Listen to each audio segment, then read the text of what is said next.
Mission truth international সারা বিশ্বের কাছে এই ভিডিও নিয়ে এসেছে। এই ভিডিও তোমার জন্য। পৃথিবীর বায়ুমণ্ডল এবং তার গুরুত্ব ও গঠনের বিষয়ে এই ভিডিও। তাই এই ভিডিও শেয়ার করো নিজের ঘরের মানুষের কাছে, আত্মীয় স্বজনদের কাছে, বন্ধু বান্ধবদের কাছে ও অন্যান্য সবার কাছে, যার কাছে পারবে শেয়ার করো।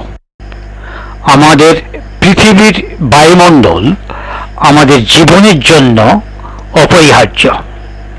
আমরা যা খাই, আমাদের সব রকম খাদ্য, পানীয় ও শ্বাস প্রশ্বাসের বাতাস সবই বায়ুমণ্ডল থেকে আসে। কিভাবে এই বায়ুমণ্ডলের গঠন হলো? পৃথিবীর বায়ুমণ্ডল গঠনের বিষয়ে বিজ্ঞানীরা সারা বিশ্বের মানুষকে যা শেখাচ্ছে তা কি ঠিক? আমরা সরাসরি বায়ুমণ্ডল থেকে বাতাস নিয়ে শ্বাস প্রশ্বাস চালাই। যদি পৃথিবীর বায়ুমণ্ডল এখনই লুপ্ত হয়ে যায়, তাহলে আমরা সব জীবন্ত প্রাণীরা কয়েক মিনিটের মধ্যে মারা যাব। এই পৃথিবী গ্রহে আমাদের অস্তিত্ব সম্পূর্ণভাবে নির্ভরশীল এই গ্রহের বায়ুমণ্ডলের উপরে। এই পৃথিবীর বায়ুমণ্ডল আমরা যা পান করি তার যোগান দেয়। মিষ্টি জল বা পানীয় জল বায়ুমণ্ডল থেকে আসে বৃষ্টির মাধ্যমে।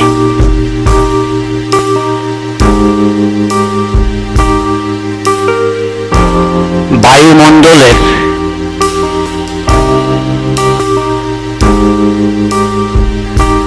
জলীয় বাষ্প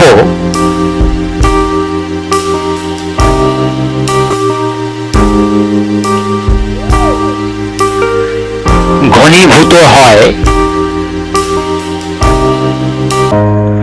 ঠান্ডায় জমে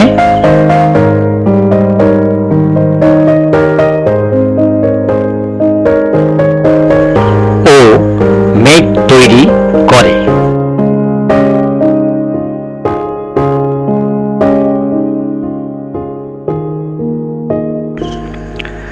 যখন মেঘের জলকণাগুলো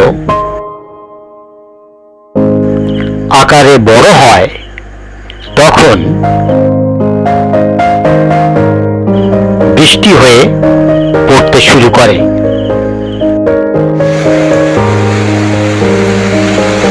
পানীয় জল বা মিষ্টি জলের প্রধান উৎস হল বৃষ্টি।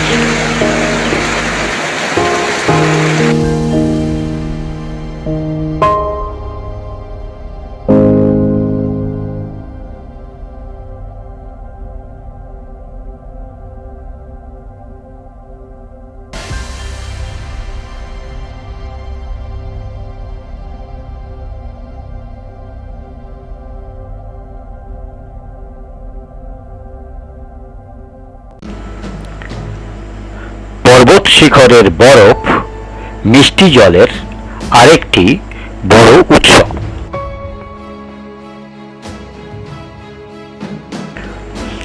বরফ গলা জল পর্বতের গা বেয়ে প্রবাহিত হয় এবং অন্তিম পর্যায়ে নদী তৈরি করে, যা পৃথিবীর সমতলের উপরে প্রবাহিত হয় ও জীবিত প্রাণীদের জন্য বছরের পর বছর ধারাবাহিকভাবে মিষ্টি জলের যোগান দেয়।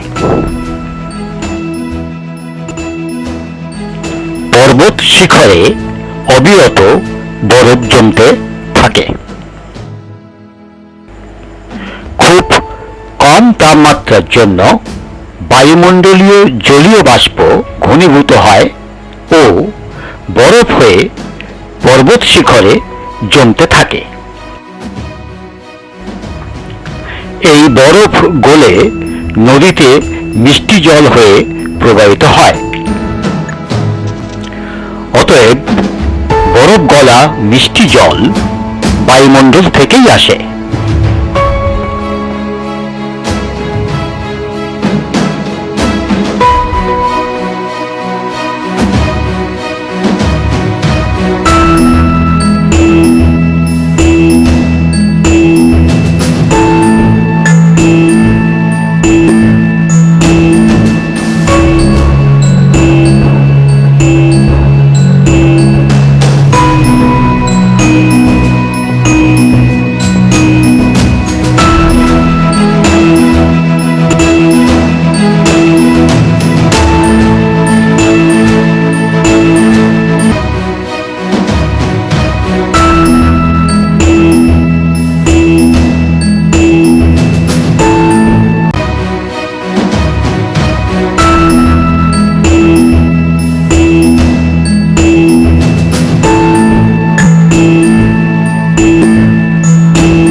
শীতকালে পৃথিবী পৃষ্ঠের বহু স্থানে তুষারপাত হয়। এই তুষারও পৃথিবীর বায়ুমণ্ডল থেকে আসে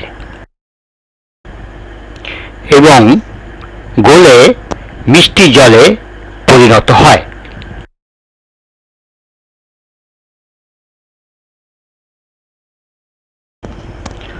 আমরা যা খাই, আমাদের সব খাদ্যও বায়ুমণ্ডল থেকে আসে। আমাদের খাদ্যের বেশিরভাগ অংশ হল কার্বোহাইড্রেট, প্রোটিন, ফ্যাট ও ভিটামিন। এগুলো সবই বায়ুমণ্ডল থেকে আসে একটি খাদ্য শৃঙ্খলের মাধ্যমে। সালোক সংশ্লেষের মাধ্যমে কার্বন ডাই অক্সাইড ও জল থেকে কার্বোহাইড্রেট গঠন হয় এবং এ দুটোই বায়ুমণ্ডল থেকে আসে। প্রোটিন গঠনের জন্য প্রয়োজনীয় নাইট্রোজেন বায়ুমণ্ডলের নাইট্রোজেন থেকে আসে। ফ্যাট গঠনের জন্য প্রয়োজনীয় COOH এবং হাইড্রোজেন চেনও বায়ুমণ্ডলের উৎস থেকে আসে। ভিটামিন ও ওইসব কার্বোহাইড্রেট, প্রোটিন ও ফ্যাট প্রাণী ও উদ্ভিদ উৎস থেকে আসে। জলজ প্রাণও পৃথিবীর বায়ুমণ্ডলের উপর নির্ভরশীল, কারণ জলাশয়ের মধ্যে জীবিত প্রাণীদের জন্য প্রয়োজনীয় কার্বন ডাই অক্সাইড, অক্সিজেন ও নাইট্রোজেন পৃথিবীর বায়ুমণ্ডল থেকেই সরবরাহ হয়। এই পৃথিবী ছাড়া অন্য কোনো সৌর গ্রহে এই পৃথিবীর মতো বায়ুমণ্ডলের অস্তিত্ব নেই। অন্য সব সৌর গ্রহের আলাদা আলাদা ধরনের বায়ুমণ্ডল আছে, যেগুলো এই পৃথিবীর বায়ুমণ্ডলের মতো নয়, এবং সৌরজগতের ওইসব গ্রহগুলোর বায়ুমণ্ডলে পৃথিবীর মতো কোনো জীবন বেঁচে থাকতে পারে না। বিজ্ঞানীরা সৌরজগতের বাইরে এ পর্যন্ত কোনো গ্রহ খুঁজে পায়নি যেখানে পৃথিবীর মতো বায়ুমণ্ডলের অস্তিত্ব আছে। এই পৃথিবী একমাত্র জানা গ্রহ যেখানে অবস্থিত বায়ুমণ্ডল কার্বন ভিত্তিক জীবন বাঁচিয়ে রাখতে পারে। আধুনিক মানব সভ্যতার চাকাগুলো চলছে বাতাসের সাহায্যে। বাতাস ও এর বড় উপাদানগুলো অন্যান্য অনেক উদ্দেশ্যে ব্যবহৃত হয়।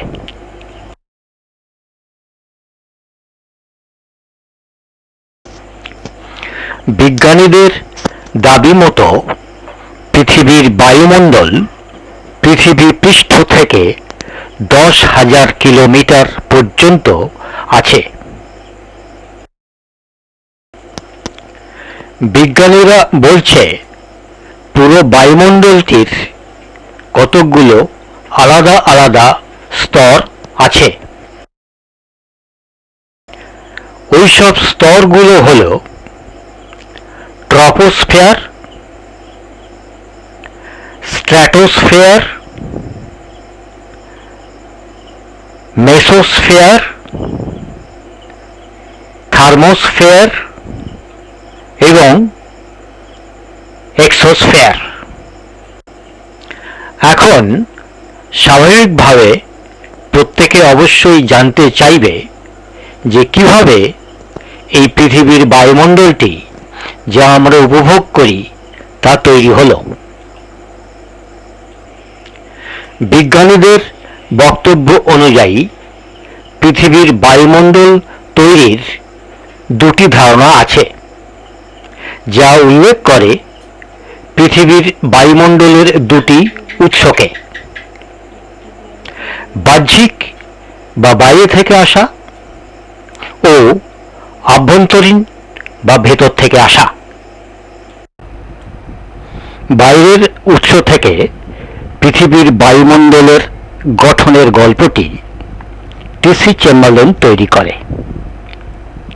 ও দাবি করে যে সোলার নেবুলাতে প্ল্যানেটেসিমাল জড় ও একত্রিত হয়ে পৃথিবী তৈরির সময়ে যখন প্রাথমিক পৃথিবী যথেষ্ট বড় হয় তখন চারিদিকের গ্যাসকে আকর্ষণ করে ও বায়ুমণ্ডল গঠন করে। আধুনিক বিজ্ঞান আংশিকভাবে টিসি চেম্বারলেনের গল্পকে বাতিল করে এবং বলে যে ওরকম বাইরের উৎস নির্মিত বায়ুমণ্ডল বেশি সময় স্থায়ী হয়নি, বরং পৃথিবী যে কোনোভাবে একটা আগুনের বলের মতো হয় এবং আগুনের বল থেকে নির্গত গ্যাসও পৃথিবী পৃষ্ঠে থাকতে পারেনি অত্যধিক গরমের জন্যে।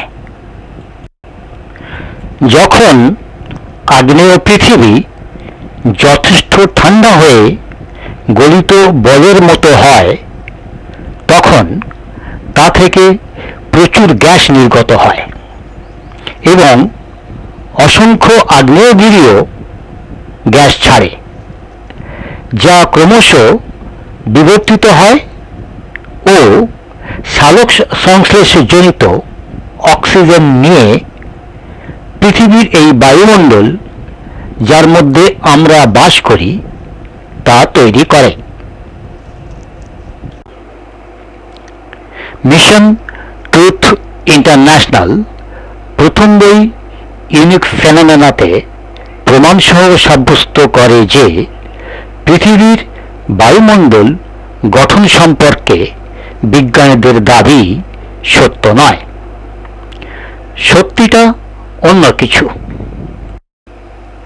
পৃথিবী পৃষ্ঠ থেকে গ্যাস নির্গমন ও আগ্নেয়গিরির গ্যাস উদগীরণ অবিরামভাবে ঘটে চলেছে এখনো পর্যন্ত এবং ওই গ্যাসগুলো কেবলমাত্র বায়ুমণ্ডলের স্বাভাবিক অবস্থা বজায় রাখতে সাহায্য করে। প্রাথমিক পর্যায়ে পৃথিবী পৃষ্ঠ থেকে বিপুল গ্যাস নির্গমন এবং একই সময় ও পরবর্তীকালে সারা পৃথিবীব্যাপী আগ্নেয়গিরি থেকে নির্গত গ্যাস বায়ুমণ্ডলের উৎপত্তি ঘটায়। বিজ্ঞানীদের এই ধারণাকে mission truth international unique phenomena বইতে যথাযথভাবে অযৌক্তিক ও অবৈজ্ঞানিক হিসাবে প্রমাণ করেছে এবং এই বইতে পৃথিবীর বায়ুমণ্ডল গঠনের প্রকৃত পদ্ধতির বিবরণ দেওয়া হয়েছে। মিশন ট্রুথ ইন্টারন্যাশনাল এর বিষয়ে বিস্তারিত জানতে ও প্রথম বই ইউনিক ফেনোমেনা পেতে www.missiontruthinternational.org ওয়েবসাইটটি দেখুন।